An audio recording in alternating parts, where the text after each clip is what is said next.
Hey, Shannon here with Therapy by Shannon. Today we're just going to be chatting a little bit about our protective system that lives inside of us, something I'll just call our internal protective system. So maybe you won't believe this at first. It might be a little bit confusing to kind of grasp, but the root to all of our thoughts, feelings, sensations, emotions, all the things that live inside of us may not, on the surface, seem like they're protective, but if we're able to kind of slow it down and give all of these internal processes some time and some space, they really will show and explain to us that they are just trying to protect us. So, yep.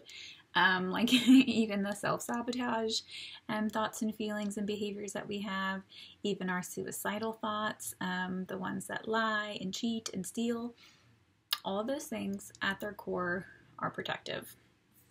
So, of course, some of you are like, okay, Shannon, I'm sure, a little skeptical on this, but for real. So like even the things that lay on the couch for 8 hours and binge Netflix straight, those that come home and drink a bottle of wine in one sitting, those things that yell at our partners, those things that like self-harm or cut our arms, the kind of binge eating parts of us that sit down and eat a lot of food in one sitting, those things that are kind of like constantly doing and never give ourselves a break, all of those things again at their core are protective in nature.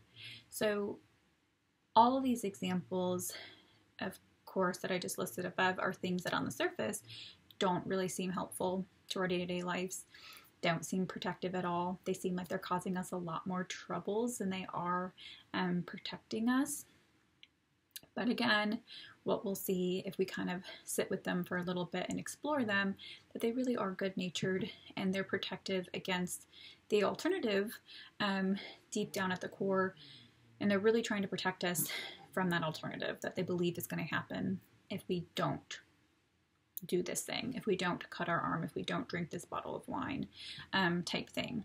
So I'm not, of course, going to go into every single example, and I just can't because it plays out in each of our bodies and minds so differently. So these examples that I am about to give are just very general. It doesn't mean if you have a part that, whatever, likes you to sit on the couch and binge TV for 8 hours, that this is exactly how it's playing out in your internal system, but it is just a little bit of a framework for you to get curious about and to explore what really is going on inside of your body. And, you know, again, I can't just sit here and explain every scenario because there's literally like infinite amount of scenarios that can be going on. But I'll just give kind of some vague examples, and also being able to check in around those things that society and others, of course, tell us are not good or not healthy, and label some of those things for us. That, of course, plays a role in how we think and feel about it. So the first one that I'm going to talk about is like sitting on the couch and watching Netflix for 8 hours. Society will deem that a lot more healthy than self-harming and cutting yourself maybe. Like one of them is like more acceptable than the others, but in the end, like they're all really the same. They're all these external things that we do think or feel, and are there to protect us from something. So let me get into some of the examples and it might make a little bit more sense. But so watching 8 hours of Netflix, kind of binging it straight in a row. So obviously very socially acceptable. Lots of people very quickly jumped on the trend of becoming binge watchers of TV shows. And there's a reason why it became so popular. Most of the reason is not because the streaming services are producing such high quality, good TV shows that we just can't take our eyes off of. Though sometimes that is the case. There are some really great TV shows being produced nowadays. But most of the time, it's because so many of us are in a space where we cannot stop our brains from constantly thinking and doing and preventing and analyzing. And so before we burn out and we completely crash, because all of this, it's constantly going around in the carousel, our protective system, which is our bodies, learns that there's a very effective way to be able to avoid the burnout from our doer energy.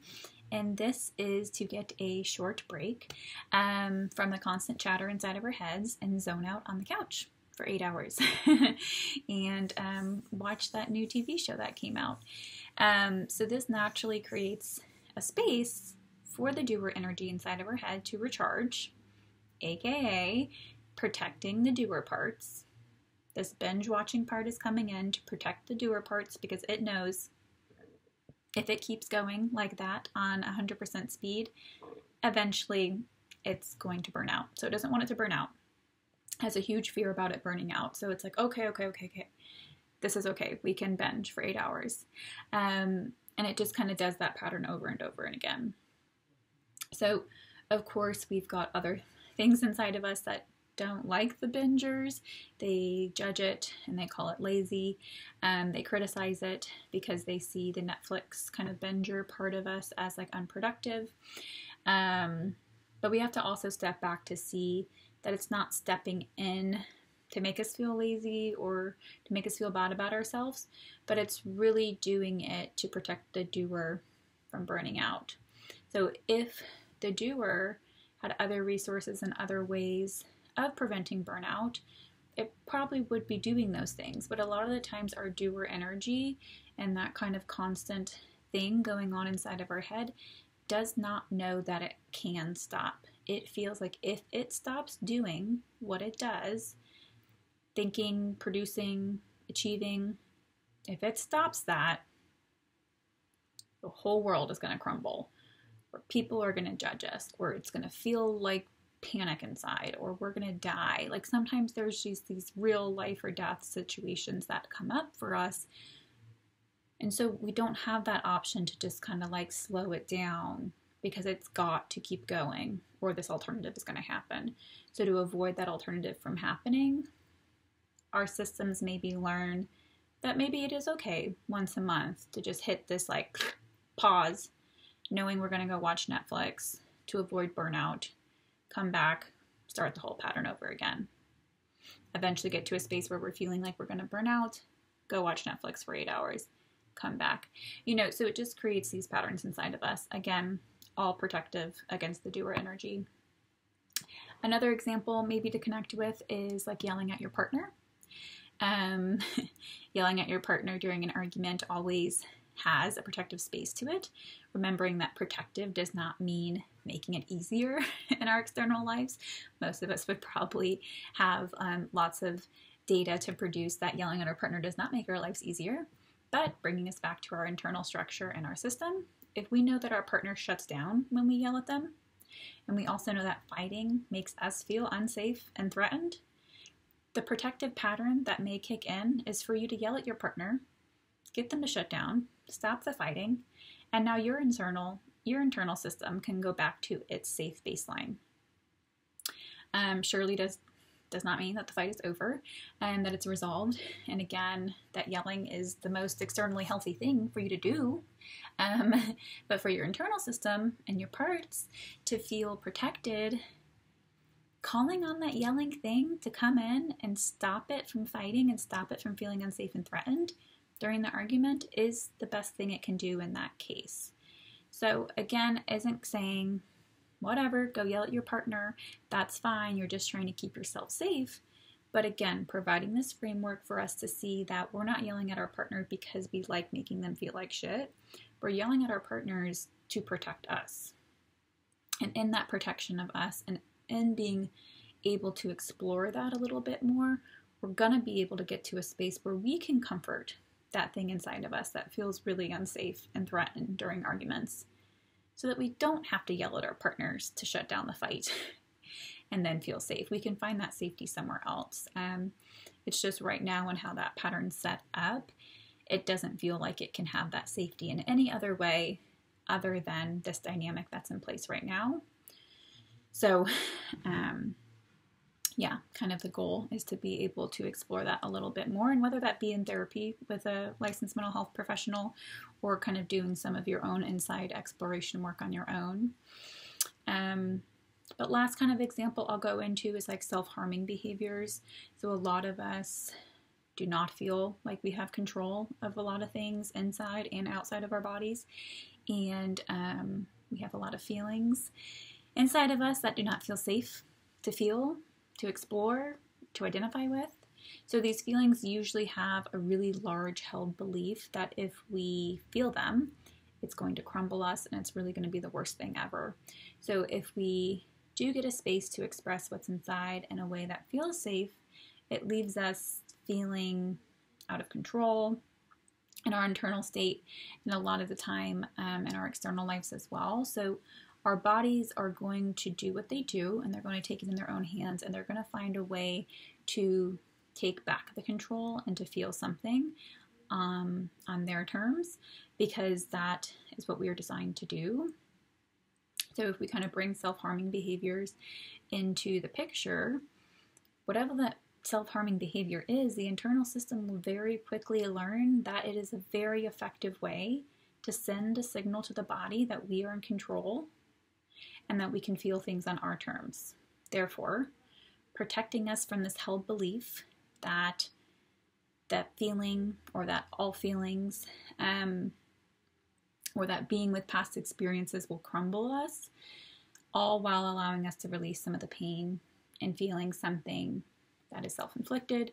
So if that self-harming behavior is cutting, a lot of people don't cut their arms or inflict self-harm on themselves because they like physically doing that and having those marks on their arms, but it literally is a way to know that I can take this object or I can do this thing to my arm or to my body. I am in control of how often, how deep, how quick, or how slow. It is a reminder. It maybe leaves a scar. And so there's lots of things that kind of go into the self-harming behavior that, again, are trying to remind the system, you are in control. You can do things to yourself that will make you feel things. Maybe if we're feeling numb and we want to feel something, doing some of that self-harming behavior is a way, again, to have control and to feel something. So it is a signal sometimes that our bodies are trying to send us that, like, we want to connect, we want to feel something, we want to have control of these things. Again, it's just doing it in a way that society deems as scary or unhealthy or not right. And then it just creates this whole system of things around it that really doesn't give us the space to explore it in a non-judgmental way, and really puts a lot of fear and shame around it, which is tragic and terrible, because all of these things, again, need to be explored. Nothing is wrong with them. They are not bad parts. They are not bad things inside of us that are taking over.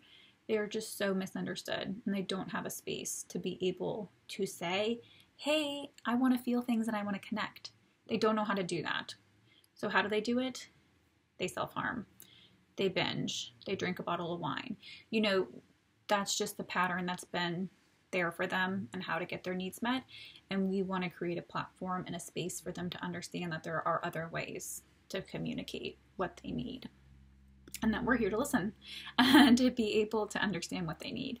So when slowing down, we have to bring ourselves back to all the different parts of us, and all these things make us who we are. We often kind of look inside and get stuck in maybe a judgmental part of us, and just look at everything from those eyes. So if we're looking at a self-harming part, of us, or behavior that we do from a judgmental space, we're likely only going to be able to judge it. If we sit on the couch for 8 hours watching Netflix and don't see that as a protective mechanism for our doer energy, we see it as us avoiding our to-do list, or being lazy, or us not being able to get shit done. that is just another part of us thinking those things about that behavior, and staying in that space of the judgment is not going to land us anywhere else except for feeling bad about us and our situation. And it's, again, just going to keep that pattern in place. So what we want to do is slow down the process, and know that everything that we do, think, and feel is protective at its core, and start getting super curious to learn about all these internal structures and systems and patterns inside of us, kind of creating that map for us to build a relationship with all these different things inside of us, and to kind of not continue this ping-ponging battle that we have going on inside of our heads and bodies sometimes, of like, part of me feels this, a part of me feels that, I'm stuck in the middle, I don't know what to do, I don't know how to choose one or the other.